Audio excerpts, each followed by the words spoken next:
Dubai built its reputation on doing the impossible. In the early 2000s, one project stood above the rest, Palm Jumeirah. A man-made island shaped like a palm tree, stretching into the Persian Gulf. It wasn't just ambitious. It was meant to redefine luxury living.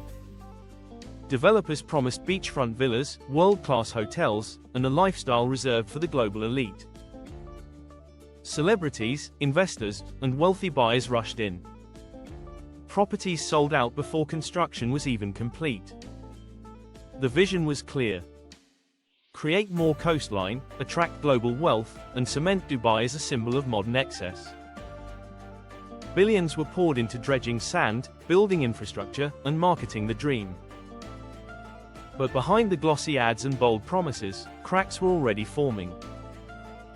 Questions about sustainability, engineering challenges, and long-term value were quietly ignored.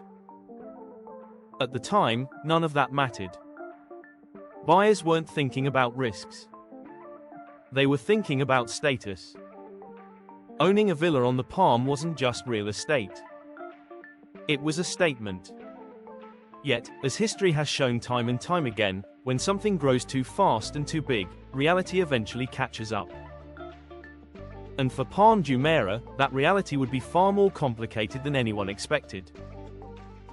At its peak, Palm Jumeirah became one of the most sought-after addresses in the world. Villas were flipping for huge profits before they were even finished. Investors treated properties like stocks, buying and selling in rapid cycles. Developers leaned into the hype. New phases were announced, prices climbed, and demand seemed endless. Dubai's real estate market was on fire. Foreign investment poured in from Europe, Asia, and beyond. For many, the Palm represented a safe place to park wealth and earn strong returns. But this growth came with a hidden problem. Much of the demand wasn't driven by people who wanted to live there. It was driven by speculation. Homes sat empty while prices soared. Entire streets had villas that were technically sold, but never occupied. This created an illusion. On paper, the Palm looked like a thriving community. In reality, it was fragile. It depended heavily on continued investor confidence. And confidence, as it turns out, can disappear overnight. When global conditions shift, speculative markets are often the first to feel the impact. Palm Jumeirah was no exception. In 2008, the global financial crisis hit. Markets around the world collapsed, and Dubai's real estate sector was suddenly under pressure. Investors who once rushed to buy began to panic. Property values started to fall. Deals that once seemed guaranteed began to collapse. On Palm Jumeirah, the impact was immediate. Prices dropped sharply. Many buyers who had purchased at peak value found themselves underwater. Some walked away entirely, abandoning payments and leaving properties unfinished. Developers slowed construction. Projects were delayed or quietly cancelled. The rapid expansion that once defined Dubai came to a sudden halt. The Palm, once a symbol of unstoppable growth, now faced uncertainty. Empty villas became more noticeable. Streets that were supposed to be lively felt quiet. For the first time, people began to question whether the vision had been too ambitious. The dream wasn't gone, but it was clearly shaken. In the years following the crash, Palm Jumeirah struggled to regain its footing. Property values took time to recover, and confidence returned slowly. Some investors held on, hoping for a rebound. Others sold at a loss, eager to exit the market. Developers shifted their strategy. Instead of rapid expansion, they focused on completing existing projects and improving infrastructure.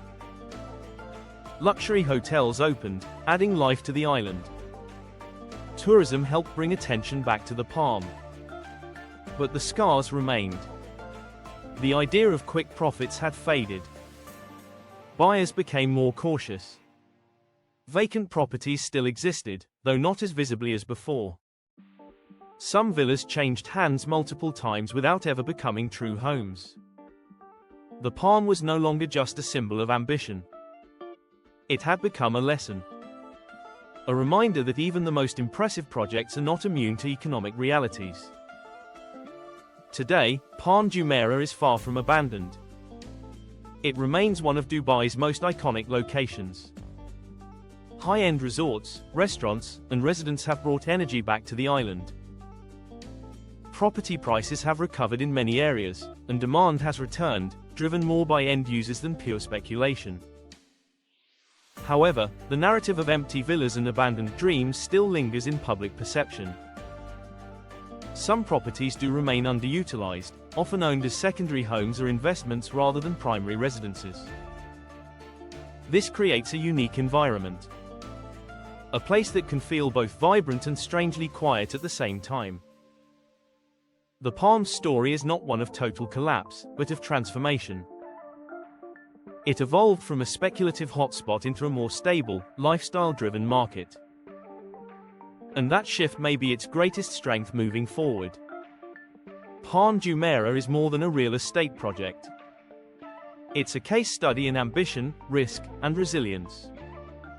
It shows what can happen when rapid growth meets global economic reality. The early hype created unrealistic expectations. The crash exposed the weaknesses.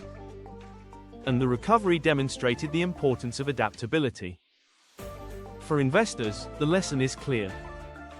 Not every booming market is sustainable. Timing and strategy matter. For cities, it highlights the challenge of balancing innovation with long-term stability. Dubai continues to push boundaries, building bigger and bolder projects. But the story of the Palm remains a reminder of what's at stake. In the end, Palm Jumeirah didn't collapse completely. It survived. But its journey reveals the cost of chasing extraordinary dreams. And sometimes, the biggest stories aren't about failure or success.